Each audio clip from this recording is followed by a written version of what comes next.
And Abraham could have easily said, now God, I love you, but that's my only child. I've waited so long for him. That's my only baby right there. You want me to sacrifice. My God.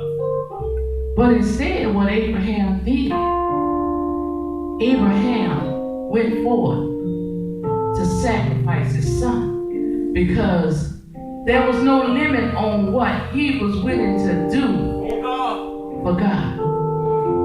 So now I ask you, is there a limit on what you can do for God? Because see, we always talk about don't limit God. Don't limit God. But what happens when we begin to limit ourselves on what we'll do for God?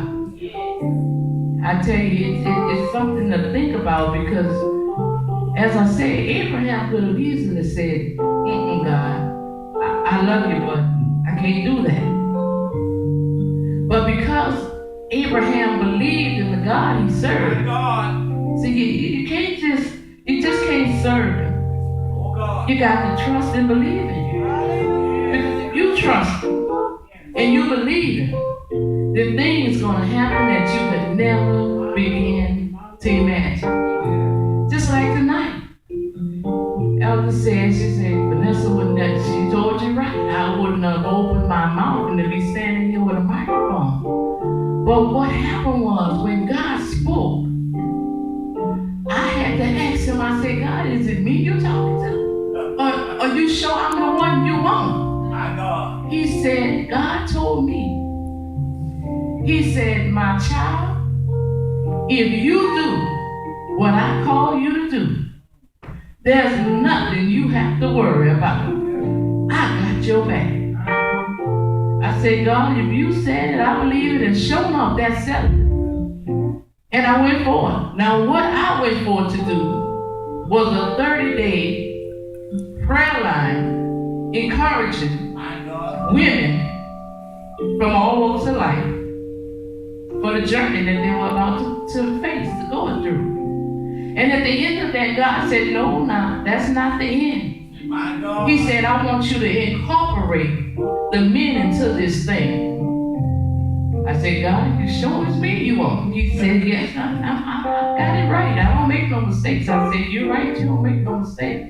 And just like I'm talking here, I was talking to him. Because I needed to be sure that I wasn't losing it. I'm just going to be real with you just for a minute. I needed to be sure that it was me that he was talking to. And I could have easily said, now God, I love you, but I ain't about to get in front of people. But because I believe in the man that my parents taught me about, because I trusted in this God that I knew for myself, I went forward and I did what he said. And when things started happening, in the beginning, I was like, God, you told me to do this, but I don't see nobody coming along. And I said, but God, if you said it, I'm going on. When I got to New Orleans, I was like, man, look at this. But God, look at this. We ain't had no big crowd, but to me, it was like the whole church was filled. Then we went over to Mapleton. And God blessed, he blessed richly, just like he's doing tonight. See, all the time, we can't question God. We can't fix it. We can't do it. We got to let God do what God wants to do. Now, I don't know what his purpose was for tonight. But whatever it is, it's been fulfilled. And I don't have a problem about it. I just stand there to ask the question, how far are you willing to go for God? How far? What is there a limit that you have on what you'll do for God? You don't have to answer to me, because it's not about me. I tell them every time on the prayer line, it ain't about me, this is about God. Oh God, today. So tonight, if we don't get nothing else, let's go home and let that saturate in us and just ask that question to ourselves, Bishop.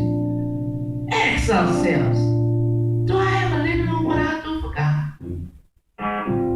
Is there a limit on the things I'll say for God?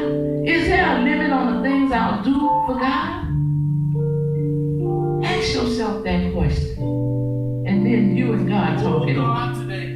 Y'all be blessed. I love y'all from the bottom of my heart, and I wouldn't give nothing. That's my pastor right there. He tore us up last night. I love you, Bishop. I love you from the bottom of my heart, First Lady. I love y'all.